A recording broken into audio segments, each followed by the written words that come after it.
I'm Dr. Tom Faring. I'd like to welcome you to the OrthoCarolina Hip and Knee Center. We understand that you're considering having a hip or knee replacement to help you treat your arthritis. Therefore, the physicians of the OrthoCarolina Hip and Knee Center felt it would be important to produce an educational video that might answer some commonly asked questions that you might have about joint replacement. We hope that this video will help you understand the surgical process, as well as some of the things that will happen both before and after surgery.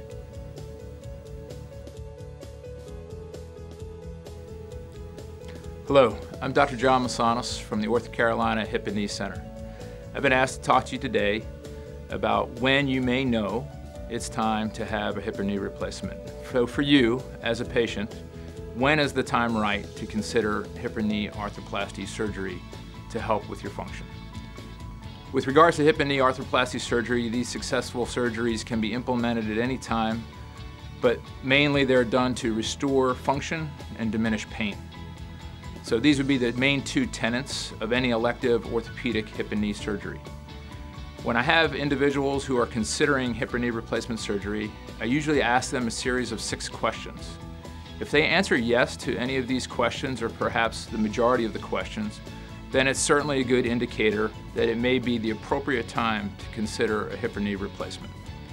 So to run through those list of questions, number 1, do you have pain in the affected joint every day? Number 2, does this joint pain that you're experiencing interrupt your sleep at night or your sleep cycle that's having a negative impact on your daily activity? Number 3, are there hobbies or activities that you enjoy as an individual that are very important to you that you have had to give up due to your joint pain? Number 4, are there work responsibilities that you are required to perform that you are unable to maintain due to your joint pain? Number 5, are you able to keep an overall activity level so that you can maintain your health and fitness as an individual with your current level of joint pain? And number 6, if at any time frame you require pain medication, or do you take pain medication that requires a prescription or a narcotic pain medication to help you deal with your joint pain? If you answer yes to these questions, either a few or the majority, it may be a good time to consider hip or knee replacement surgery. Hello, my name is Bill Griffin, and I'm one of the surgeons at the OrthoCarolina Hip and Knee Center. And we're often faced with patients who have severe arthritis, and they have many concerns, but one of the more common ones is how to pick the correct surgeon for their hip or knee replacement. From a patient's perspective, I think there's a couple things. You'd like to like your surgeon, have confidence in their abilities, trust them, and ideally have them be conveniently located. However, I think one of the most important aspect, or the most important aspect, is to have a surgeon that will ensure a good outcome and provide a hip or knee replacement that will last a long time. So I think some things to look for. You want somebody who is well trained. You want somebody who has a lot of experience in hip and knee replacement. And they should also work in a hospital that has a high volume of total joints. Studies have shown that surgeons who do more than 200 total joints a year in hospitals that have high volumes have much lower complication rates, so I think this is very important. In regards to training, most total joint surgeons spend an extra year after 4 years of medical school, 5 years of residency, and an extra year dedicated solely to hip and knee replacement. And this is called a fellowship. They do that with one of the experts in the field across the country, and then dedicate their practice solely to hip and knee replacement. So that's what we do at the Hip and Knee Center. All of us average about 400 or so total joints a year. We use hospitals that have high volume with protocols in place, nurses that understand all the aspects about hip and knee replacement. So that tends to decrease any complication rate. In fact, at our center, we train fellows. We often are referred unusual or complex cases from other orthopedic surgeons because all we do is hip and knee replacement. So I think in conclusion, you want to have a surgeon that you like and trust. You want to have one that has a lot of experience with a dedicated practice to hip and knee replacement and uses a hospital with a high volume of total joints to ensure that you get a good long-term outcome. Thank you.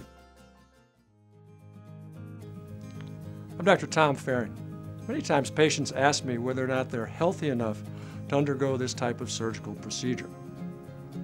We are committed to making you healthy enough before the surgery. That's very important. There's a certain number of areas of risk that are involved in this type of procedure. We want to minimize the amount of complications. If you're as healthy as you can be before you enter the operating room, it stands to reason you're going to get an excellent result. We're committed to have you get that optimal result by looking at 6 modifiable risk factors. And what I mean by that, these are risk factors that have been scientifically shown to improve the results of surgery. You'll be screened in diabetes management, nutritional health, weight management, smoking cessation, overall general health, and anemia. If you need help in any of these areas, it will be provided for you before surgery. We want to go to the operating room with the patient in the best possible condition to obtain the best possible result. I'm Dr. Tom Faring. Many times patients ask me what they need to do to prepare for the surgery. Well, some of the most important things are exercises. Since you'll be using crutches or a walker after surgery, it's a good idea to do upper extremity strengthening exercises with some light weights. And if your arthritis doesn't hurt you too badly, you can do lower extremity strengthening exercises. It's also important to see your primary care physician or the hospitalist at the hospital to make sure you're healthy enough for the surgery. In addition to this, it's important to have good nutrition before your surgery so your wound heals well. This is not the time for dieting. And finally, it's important to have good support at home. We need to make some plans for both ourselves, our pets, our children, for support after surgery because it'll be difficult for you to care for yourself for a few weeks. Hello, my name is Brian Springer from the OrthoCarolina Hip and Knee Center in Charlotte, North Carolina. And I'd like to spend just a few minutes to talk to you about pain and pain control following joint replacement surgery. Historically, pain and pain following joint replacement surgery has been a big reason that patients have avoided joint replacement surgery for fear that they were going to have an excess amount of pain or that their pain wasn't going to be adequately controlled following their joint replacement surgery. The advent of what we call multimodal pain techniques, using a variety of different techniques and pain medications around the time of joint replacement surgery, has really revolutionized pain control following joint replacement surgery. We like to tell patients that if their pain is adequately controlled after surgery, they're going to get up and around faster. If they get up and around faster, they're going to get out of the hospital sooner. And if they get out of the hospital sooner, they're going to diminish their risk of developing blood clots and infection following joint replacement surgery. Multimodal pain management really focuses on not just using one type of pain medicine or one type of pain technique, but really using a variety of these types of medicines to try and hit pain at multiple different levels. For example, your surgeon may use an injection into your knee at the time of surgery, a pain catheter, or even a nerve block to help give you local pain control. In addition, the use of other medications such as anti-inflammatories to help control pain and swelling, Tylenol to help control milder types of pain, as well as stronger types of medicines such as narcotics are all used in the regime of a multimodal pain control. It's very important that you have a discussion with your doctor prior to surgery to talk with them about any allergies or adverse reactions that you may have to pain medications so that your regime can specifically be altered to you. Again, it's very important that you address pain and your concerns with pain with your doctor prior to surgery so that we can develop an appropriate pain protocol for you.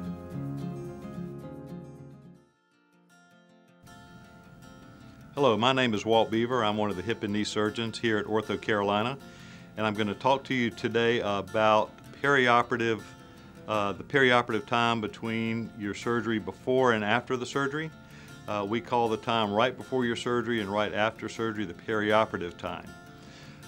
Normally, after you see your surgeon and surgery scheduled, you have anywhere from 4 to 8 weeks before your surgery. During that time, there's several things that will happen. The first thing is normally you'll get blood work beforehand to make sure your blood is okay and all the tests are normal, so it lowers the risk of your surgery. Also, you'll be scheduled to see one of the medical physicians at the hospital to have a physical exam again, to make sure you're healthy for surgery. Now, after the physical exam, those same internists will follow you while you're in the hospital to make sure that you remain healthy as far as heart, lungs, kidneys, and other things that are out of our expertise. Now, you sometimes will have physical therapy beforehand, so you can strengthen your leg before the surgery, whether it be a hip or a knee replacement. Normally, the hospitalization is anywhere from 1 to 3 days, and when discharged from the hospital, several things will occur. The first thing is that you start physical therapy. Although you've had physical therapy in the hospital, for the first 4 to 6 weeks, you'll have physical therapy after your surgery. The surgery is a little more intense with knee replacements versus a hip replacement, and normally it's about 3 days a week. You work with a physical therapist, and that goes for about 6 weeks. Now, in between times when you're working with the therapist, you'll be doing quite a bit on your own. A lot of it has to do with strengthening the leg and also regaining your motion of your hip and of your knee. And the therapist will give you exercises to do during that time. Now, there are 2 ways we prevent blood clots after surgery. One is with aspirin and one is with Coumadin. For those people that are on Coumadin, if they have a higher risk for blood clots, then they will have their blood drawn twice a week to make sure their Coumadin level is at the correct level. If you're on aspirin, you'll have no blood drawn and you don't have to worry about anything after the surgery as far as getting blood drawn. You will also have a return visit to see us to make sure that everything is okay. That return visit is usually within the first 2 to 4 weeks of your surgery to make sure the wound is doing well and your range of motion is progressing as it should be. And obviously, if there are any problems and you think things are not going like they should, you'll call the office because we're always available 24 hours a day. Thank you very much. Hi, my name is Brian Curtin with the OrthoCarolina Hip and Knee Center, and I'm going to be discussing risks associated with hip and knee replacement. We know there's numerous risks associated with any surgery, particularly hip and knee replacement, but they are far and few between. The one that we worry about the most is probably infection, simply because it has quite a devastating effect. It typically requires additional surgery, as well as IV antibiotics, and typically worse outcomes. We also worry about DVT or blood clot and pulmonary embolism. We treat these with blood thinners, typically post-operatively, to try and reduce that risk of those occurring. We also worry about implant failure over time. Implants have gotten a lot better over the past few years, and I think it's becoming less and less of an issue, but there's always potential for the implants to fail with time, which would require additional surgery. We also worry about, with any surgery, heart attack, stroke, and death. Ridiculously small risks, but they are still risks. Particular to hip replacement, we worry about dislocation of the hip, meaning the hip can come out of socket, which typically requires additional surgery to repair that. Also, a problem with hip replacement is also leg length discrepancy, meaning one leg's just a little longer than the other, and often is the case when you're trying to make sure the hip is stable. We typically try and treat that with just a simple shoe insert, which often equilibrates the leg lengths. Again, there's risks associated with any surgery, particularly hip and knee replacement, but most patients do quite well without any additional complications. Hello, I'm Dr. Bo Mason with the OrthoCarolina Hip and Knee Center. We specialize in adult reconstructive surgery, which in layman's terms is hip and knee replacement. And after patients have had a hip or a knee replaced, they'll often ask, what type of assistive devices am I going to need? And it's a fair question, because we know that your hip or your knee is going to be a little bit weaker than it was. We're going to need some ways to support you. We're going to get you up and walking around, first in the hospital with a walker. We use walkers as opposed to crutches because we have less falls associated with that. And then with time, usually after you've gotten home, you're going to be transitioning to the use of a cane. A cane is a good idea. It allows you to stay supported as you continue that recovery phase. Beyond that, there are other things that can be helpful for you. And we're going to have an occupational therapist work with you in the hospital. Their job is going to be to assess what your particular needs are, what the needs that have been recognized by your physician for you are in the recovery of that particular surgery, whether it's a hip or knee replacement surgery, and make some recommendations to you. Specifically, we're going to look at things that may prevent you from needing to bend over after hip replacement surgery.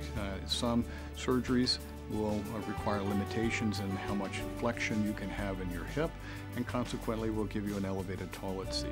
That's not something that everyone does, but it is a common practice. Additionally, you may need some assistance in getting your shoes and socks on, and we have kits that will lay all these types of devices out for you and show you exactly how to use them. And once you return home, most of the exercises that you're going to be doing will be a continuation of the exercises that you were taught in the hospital. Physical therapists will be working with you and will show you additional exercises as you progress to gain strength, confidence in your new joint replacement.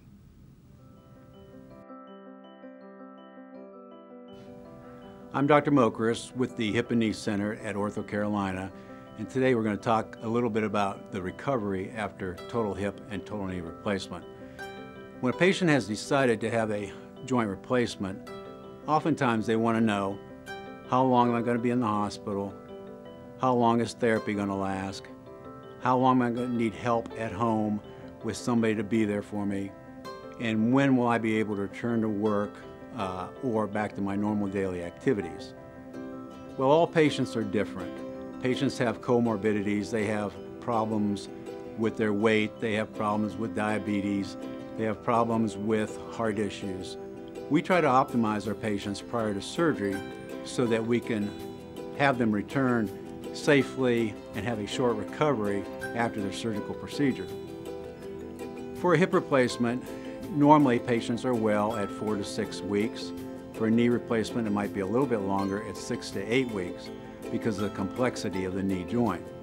But again, this depends on the health of the patient.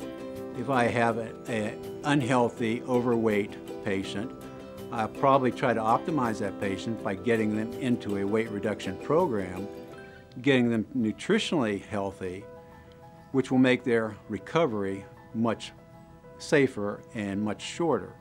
If a patient has heart issues, they may need to be tuned up as far as that is concerned. So for the most part, if I have a young, healthy patient, that patient may be able to go home from the hospital the day of surgery. If I have a not so healthy patient, that patient may be in the hospital for 2, 3, or 4 days. Most patients do return to home. We like our patients to go home rather than to a nursing facility, and our studies show that the patients that do go home actually do better than the ones that go into a rehab center.